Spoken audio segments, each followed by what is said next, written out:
মনের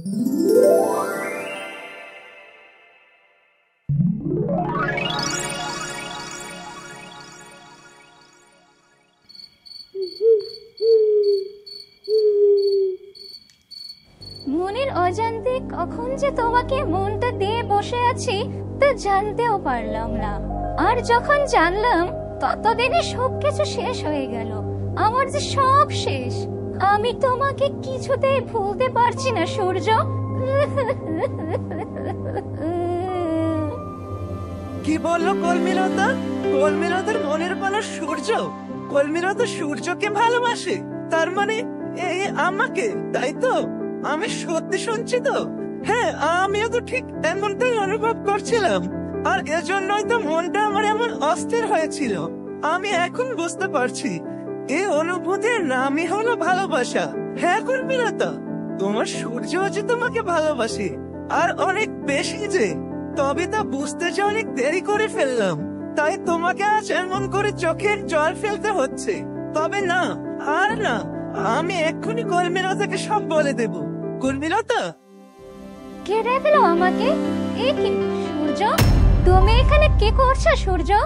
তার মানে কি সূর্য এখানে দাঁড়িয়ে দাঁড়িয়ে আমার সব কথা শুনে ফেলেছে? এত সময় যা যা বলেছি, তাহলে এখন কি হবে? আমি তো জানিও না ও ঠিক কখন থেকে এখানে দাঁড়িয়ে আছে। ইস, কি যে হবে কে জানে। ভালোই হয়েছে কলমিলতা এখানে এসেছিলাম বলে, তা না হলে আজ তোমার মনের কথা জানতেই পারতাম না। তুমি জানো না কলমিলতা, আমার যে কি আনন্দ হচ্ছে তা তোমাকে আমি ভাষায় প্রকাশ করতে পারবো না। আমার তো রীতিমতো গায়ে কাঁটা দিচ্ছে। আমি যে আমার নিজের কানকেই বিশ্বাস করতে পারছি না কলমিলতা। এটা তুমি আমাকে কি শোনালে? সর্বনাশ, তার মানে সূর্য কি সবে শুনে ফেললো? ও কিসের কথা বলছে? ওকে এত বেশি কেন উৎফুল্ল লাগছে? সূর্য, তুমি কি শুনে ফেলেছো বলো তো দেখি। আমি যা শুনেছি সেটা হলো তুমি আমাকে। ইস, কলমিলতার ঘরে তো দেখছি কেউ এসে পড়েছে। আসারও সময় পেল না ওরা। কথাটা বলতে গিয়েও কেমন আটকে গেলাম। যাই, আমাকে এখন একটু আড়ালে লুকিয়ে পড়তে হবে, আর সুযোগের অপেক্ষা করতে হবে।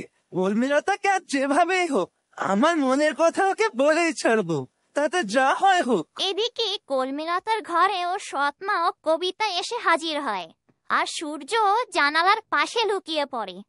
কিরে কলমিলতা, মনে হলো তুই জানালা দিয়ে কারোর সাথে কথা বলছিলি। তা কার সাথে কথা বলছিলি শুনি? না না, ছোট মাকে এটা একদমই বুঝতে দেওয়া যাবে না যে আমি এতক্ষণ সূর্যের সাথে কথা বলছিলাম। না না ছোট মা, কই, আমি তো কারোর সাথে কথা বলছিলাম না।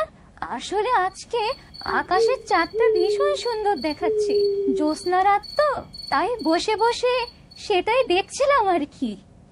হ্যাঁ মা, বুবু ঠিকই বলেছে। আমি আগেও একবার এসে দেখেছিলাম। বুবু জানালা দিয়ে আকাশের দিকে চেয়ে আছে। মা, তুমিও না সত্যি সব কিছুতেই শুধু তোমার বাড়াবাড়ি। না না, ওরা যতই আমাকে বলুক না কেন, আমি তো নিজের কানে শুনেছি কলমিলতা কেউ একজনের সাথে কথা বলছিল। আমাদের ঘরে ঢুকে পড়াতে সে হয়তো লুকিয়ে পড়েছে, কিন্তু কে সে? বুবু, বাইরে গায়ে হলুদের জন্য কত কি আয়োজন করা হয়েছে। তোমাকে সেখানে নিয়ে যেতে বলেছে বাবা। আর তার আগে এই গায়ে হলুদের শাড়িটা পরাতে হবে তোমাকে। এই দেখো, মহাজন তোমার জন্য হলুদের শাড়িটা পাঠিয়েছে। চলো, তোমাকে সুন্দর করে শাড়িটা পরিয়ে দিই। যাই, কলমিলতার গায়ে আর একটা জ্বালা ধরিয়ে দিই। ওকে কষ্ট পেতে দেখলে আমার কেমন জানি একটা পৈশাচিক আনন্দ লাগে। না না কবিতা, আজ কলমিলতাকে আমি নিজের হাতে হলুদের শাড়ি পরিয়ে দেব। আজকে আমি আমার মনের মাধুরী মিশে কলমিলতাকে গায়ে হলুদের কোণে সাজাবো। যতই বুড়ো লোকের সাথে বিয়ে হোক না কেন, মেয়েটার মনে তো একটু সাদাল্লাদ বলে কিছু থাকতেই পারে, তাই না রে কলমিলতা? আর তোর বুড়ো জামাইয়েরও তো দেখেছি অনেক স্বাদ জেগেছে তোকে সুন্দর করে কোণের বেশে দেখার জন্য। চল কলমিলতা, আজ আমি তোকে নিজের হাতে সাজিয়ে গায়ে হলুদের আসরে নিয়ে যাব। ছোট বউয়ের মুখে এমন কথা শুনে কলমিলতা মনে মনে খুব কষ্ট পেল। কেরে কলমিলতা, হঠাৎ করে এমন মন মারা হয়ে গেলে যে? তোর তো বড়লোক ঘরে বিয়ে হচ্ছে, তোর জামাইটা যদিও বুড়ো কিন্তু অনেক টাকা পয়সার মালিক। আরে বোকা মেয়ে, তোর জামাইটা বুড়ো বলে কি মন খারাপ করছিস? আরে টাকাই তো সব রে। তোকে কত দামি দামি গয়না শাড়ি কাপড় দিয়েছে, দেখছিস না? এসব পেলে আবার কারো মনে কষ্ট থাকে না কে রে বোকা মেয়ে? একটু হাস তো দেখি। কর্মীলতার মনটা এমনিতেই ভালো না, তার উপরে শয়তান বুড়িটা আবার কর্মীলতাকে কষ্ট দিয়ে কথা বলছে। কর্মীলতাকে এভাবে কথা শুনিয়ে যাচ্ছে, তাও আমার সামনে। আমি একদম মেনে নেব না। আমাকে একটা উচিত জবাব দিতেই হবে। বলছি, টাকাই যদি সব হয় তাহলে তুমি কেন ওই বুড়ো দাদু দেখে একটা বিয়ে করে নিচ্ছ না? কাকুর সংসারে তো কত অভাব টানাটানি, দেখছো না কি জন্য পড়ে আছো তুমি অভাবের সংসারে? তুমি তো এই বাড়িতে থেকে শুধু কুটকাচারি করা ছাড়া আর কোনো কাজেই আসো না। এই বজ্জাত শয়তান পাখি, তোর যত বড় মুখ না তত বড় কথা। আমাকে কিনা তুই বলছিস এক বুড়ো দাদুর সাথে বিয়ে করে নিতে? বেয়াদব বজ্জাত পাখি, কোনো আদব কায়দা নেই। আমাদের বাড়িতে থাকছিস, খাচ্ছিস, আবার আমাকে নিয়ে বাজে কথা বলিস। অকৃতজ্ঞ কোথাকার একটা। আমি অকৃতজ্ঞ বুঝি? তা তুমি কি শুনি? উর্মিলতা যে শুধুমাত্র তোমাদের সুখের কথা ভেবে বুড়ো মহাজনকে বিয়ে করতে রাজি হলো, সে বিষয়ে কি তোমার হুঁশ আছে? তুমি সেখানে কি কৃতজ্ঞতা দেখিয়েছো কর্মীলতার কাছে? বরং ও কিসে কষ্ট পাবে তুমি ঠিক সে আচরণ করতেই চেষ্টা করো সব সময়। কেন এমনটা করো তুমি? সৎমা হয়েছো বলে কি যা ইচ্ছে তাই বলবে? কর্মীলতা এমন মেয়ে যাকে ভালো না বেশে থাকা যায় না, কিন্তু সেখানে তুমি একটা কুটকাচারিতে ভরা পাষণ্ড মা, একটা আস্ত ডাইনি। থামো রাঙ্গুরি, এসব তুমি আবার কি বলতে শুরু করেছো বলো তো? আর ভালো লাগে না আমার এই ঝামেলা। আমি এ বাড়িতে আছি বলেই হয়তো বা এত ঝামেলা। এ বাড়ি থেকে চলে যেতে পারলেই আমি বাঁচি। না কর্মীলতা, অনেক হয়েছে। এই কুচুটে মহিলাকে তুমি কিছু বলো না বলে তোমাকে একদম পেয়ে বসেছে। ওকে কিছু বলো না বলেই তাই তোমার বেড়েছে। শোনো কুচুটে বুড়ি, আমি কিন্তু তোমার সম্পর্কে সবই জানি। আমাকে বাধ্য করো না সবার সামনে সবকিছু ফাঁস করে দিতে। আর যদি দেখেছি তুমি কর্মীলতাকে কষ্ট দিয়ে কথা বলার চেষ্টা করছো, তো সেদিন বুঝবে এই রাঙ্গুলি কি জিনিস। সময় থাকতে সাবধান হও বলছি। কি হলো মা, সবার সামনে এমন অপমানিত হয়ে খুশি হয়েছে তো তুমি? আমিও তোমাকে বহুবার বলেছি বুবুর সাথে ঠিকঠাক মতো আচরণ করো। আমি জানি না কেন তুমি বুবুকে একদম সহ্য করতে পারো না, কিন্তু বড় মা তো কখনোই বুবুকে আর আমাকে আলাদা চোখে দেখে না। মা, রাঙ্গুলি তোমার সম্পর্কে কি জানে? ও কেন এভাবে কথা বলল? রাঙ্গুলি, তুমি কি কি জানো মায়ের সম্পর্কে? বলো আমাকে, আমিও জানতে চাই। কবিতা, বোন আমার, বাদ দে না এসব কথা। আর মাত্র তো একটা রাতের ব্যবধান। তোদেরকে অনেক জ্বালিয়েছি রে বোন, আর এমনটা ঝামেলা করিস না তোরা। আমি বুঝে গেছি। আমি এ বাড়িতে আসার পরই কেমন একটা অশান্তি তৈরি হয়েছে সবার মনের মাঝে। আর তো মাত্র একটা রাত বোন, থাক না তোরা সবাই আজকে একটু কষ্ট করে একটু চুপ থাক। আয়, আমাকে না শাড়ি পরিয়ে দিবি বলেছিলি? আয় তাড়াতাড়ি আয়। আমাকে কিন্তু আজ খুব সুন্দর করে গায়ে হলুদের কোণে সাজিয়ে দিবি, ঠিক আছে? হ্যাঁ বুবু, এক্ষুনি দিচ্ছি, একটু দাঁড়াও তুমি। আমাকে তুই হুমকি দেবে শয়তান পাখি? আমার সব গোপন কথা তুই ফাঁস করে দিবি, কিন্তু আসলে তুই আমার কুকর্ম সম্পর্কে কি কি জানিস সেটা তো আমি নিজেও জানি না। দাঁড়া, এই বিয়েটা একবার শেষ হতে দে শুধু, তারপর এবার আমি তোর ব্যবস্থা করে ছাড়বো।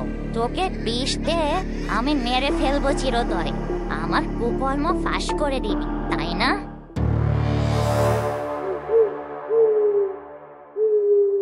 অনেক সময় তো হলো এখানে দাঁড়িয়ে দাঁড়িয়ে খুব মশার কামড় খাচ্ছি, আর এখানে দাঁড়াতে পারছি না। একটু ওকে দিয়ে দেখি তো ওরা ঠিক গেল কিনা। আমার তো আর মন মানছে না কর্মীলতাকে মনের কথাটা না বলা পর্যন্ত। এই বলে সূর্য জানালার ফাঁক দিয়ে আবারও উকি দিয়ে কর্মীলতাকে দেখার চেষ্টা করলো, আর ছোট বউ সেটা দেখে ফেললো। একে ওরা তো দেখছি এখনো এখান থেকে যায়নি। কর্মীলতাকে সাজাচ্ছে মনে হয়। আমি তাহলে সুযোগের অপেক্ষায় থাকি। এ কি, জানালা দিয়ে মনে হলো কেউ একজন উকি দিল, কিন্তু এটা তো বুঝতে পারলাম না সে কে। তার মানে কি কর্মীলতা তখন ওর সাথেই কথা বলছিল? আমাকে সবটা জানতে হবে। যাই, বাইরে গিয়ে খুঁজে দেখি তো পাই কিনা।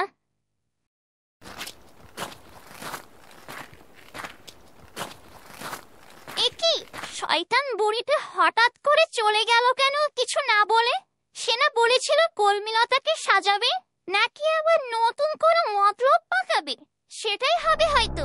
যাই তো, আমার ওকে নজরে নজরে রাখতে হবে। কর্মীলতার কোনো ক্ষতি করার চেষ্টা করছে না তো আবার? আমি থাকতে কর্মীলতার কোনো ক্ষতি হতে দেব না।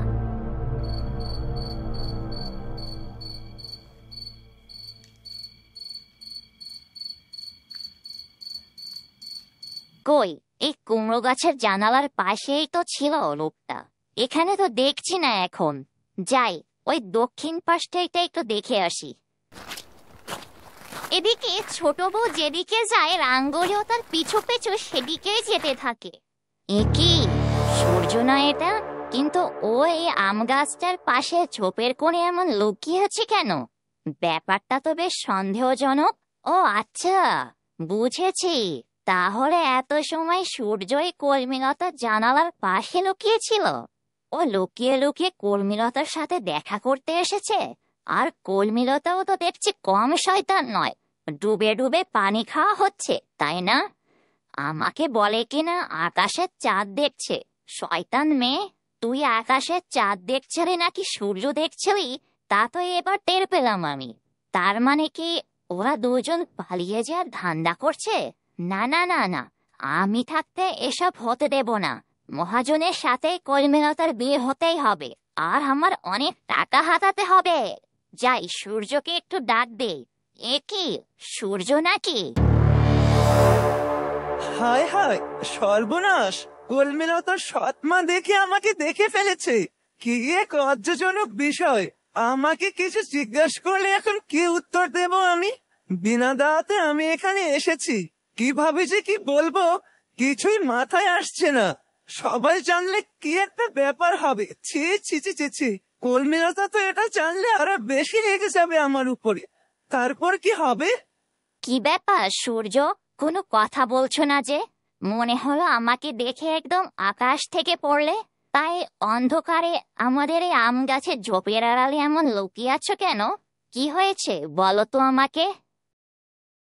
এ কি, সূর্য এখানে? সূর্য হঠাৎ এখানে কাউকে কিছু না জানিয়ে? কিন্তু কেন? সে যাই হোক, এ কথা পরে জানা যাবে। আগে শয়তান মহিলার হাত থেকে সূর্যকে বাঁচাতে হবে। সূর্যকে কিছুতেই অসম্মানিত হতে দেব না আমি এই শয়তান মহিলার কাছে। ইয়ে মানে, আমি আসলে এখানে এসেছিলাম কারণ আমি বলছি, সূর্য এখানে কলমিলতার গায়ে হলুদের অনুষ্ঠানে এসেছে। বড় চাচি আমাকে দিয়ে সূর্যকে দাওয়াত পাঠিয়েছিল, তাই সূর্য এখানে এসেছে। তো বলি, তোমাকে কি সব কথার কৈফিয়ত দিতে হবে? কে কোথায় কি কারণে আসে যায়? আচ্ছা ঝামেলা তো। কে তুমি? এত তদারকি কেন করো শুধু? সুযোগ পেলেই দেখছি মানুষকে হেনস্থা করতে খুব ভালোই লাগে তোমার। খুব শান্তি পাও নাকি এসবে? যত সব ফালতু মহিলা একটা। ও রাঙ্গুলি যে, যাক বাবা, সময় মতো রাঙ্গুলিটা এসে আমাকে যে বাঁচালো। ভালোই হলো, রাঙ্গুলি সব গুছিয়ে নিল ব্যাপারটা। তা না হলে কি যে হতো, এটা ভেবে একদম লজ্জায় আমার মাথা কাটা যাচ্ছিল। মানে, হ্যাঁ, আমি তো কর্মীলতার গায়ে হলুদের অনুষ্ঠানে এসেছিলাম, কিন্তু ওই দিকটা আসলে অনেক মানুষের কোলাহল, তো খুব হাঁসফাঁস লাগছিল। আর এই দিকটায় বেশ দক্ষিণা হাওয়া বইছিল, তাই ভাবলাম এই বাতাসে কিছুক্ষণ দাঁড়িয়ে থাকি, বেশ ভালোই লাগবে, এই আর কি। ও, তাহলে এই কথা। যাই হোক, এই সূর্যের জন্য ওই শয়তান পাখিটা আমাকে আবার ওর সামনে অপমান করলো। তোর ব্যবস্থা এবার আপনি না করে ছাড়বো না শয়তান রাঙ্গুলি। এবার সূর্যকে একটু নাকানি চোপানি খাওয়াতে হবে, তা না হলে যে অপমান আমার হজম হবে না। তা বেশটা সূর্য, চলো আমার সাথে ওই দিকটায়। কলমেলতার গায়ে হলুদের অনুষ্ঠান শুরু হয়ে যাবে এখনই। কলমেলতাকে হলুদ দিতে যাবে না? চলো, বরং বন্ধু বলে কথা। যেখানে কলমিলতার অন্য কারোর সাথে বিয়ে ঠিক হয়েছে সেখানে আমি কলমিলতাকে গায়ে হলুদ ছোঁয়াবো? না না না, এটা আমি পারবো না। মানে আপনি যান, আমি আসছি এক্ষুনি। আমি আরেকবার গিয়ে দেখে আসি কলমিলতার সাথে কথা বলতে পারি কিনা। হলুদের আসরে তো সবার সামনে আর কথা বলার সুযোগ পাবো না। তাড়াতাড়ি যাই, দেখি ওর ঘরের দিকে গিয়ে। এরপর সূর্য আবারও কলমিলতার জানালার কাছে যায়। ও গিয়ে যে দেখে, বুবু, তোমাকে শাড়িটা পরানোতে কি যে মিষ্টি লাগছে দেখতে। আর শুধু একটা জিনিসের কমতি, গলায় একটা গয়না। বুবু, এই দেখো, মহাজন তোমার জন্য এই গয়নাটা পাঠিয়েছে। চলো এবার এটাও তোমাকে পরিয়ে দেই। না না কবিতা, এই গয়নাটা আমার একদমই ভালো লাগছে না। আমাকে বরং তুই ওই গয়নাটা এনে দে বোন, যেটা সূর্য আমাকে আমার জন্মদিনে উপহার দিয়েছিল। আজ আমি ওটাই পরবো। জানা বোন, কষ্ট করে একটু নিয়ে আয় না। কলমিলতার কথা শুনে কবিতা গয়না আনতে পাশের ঘরে যায়। আর এদিকে কলমিলতার মুখ থেকে এই কথা শুনে সূর্য খুশিতে আত্মহারা হয়ে যায়। আরো এই সুযোগে কলমিলতাকে তার মনের কথা জানাতে আরো বেশি উদ্গ্রীব হয়ে যায়। কলমিলতা, এ কি সূর্য, তুমি এখানে কি চাও বলো তো? সূর্য কি তার মানে আবারও আমার কথা শুনে ফেলেছে যে আমি ওর দেয়া গয়নাটা পরতে চাই, মহাজনের গয়নাটা না পরে? ইস, বারবার ও আমার কথাগুলো কিভাবে যে আড়ালে শুনিয়ে ফেলছে লুকিয়ে লুকিয়ে। এখন কি করি আমি? কি চাও তুমি আমার কাছে সূর্য? বারবার কেন আমার সামনে এমন ঘুরঘুর করছো? কলমিলতা, আমি আজ অনেক খুশি কলমিলতা, অনেক খুশি, যা তোমাকে আমি ভাষায় বলে বোঝাতে পারবো না। তুমি আমার দেয়া গয়নাটা পরতে চেয়েছো, যেখানে তোমার আজ মহাজনের দেয়া গয়নাটা পরার কথা ছিল। কলমিলতা, আমি তোমাকে আজ আমার মনের কথা জানাতে চাই। অনেক হয়েছে, আর নয়। আমি জানি না তুমি এতে আমাকে কি বলবে, তবে আমি এর কোনো পরোয়া করবো না। আজ আমি তোমাকে আজ কথাটা বলেই দেব। আর সে কথাটা হলো, আমি তোমাকে যে খুব ভালোবেসে ফেলেছি কলমিলতা, অনেক বেশি ভালোবেসে ফেলেছি, অনেক বেশি।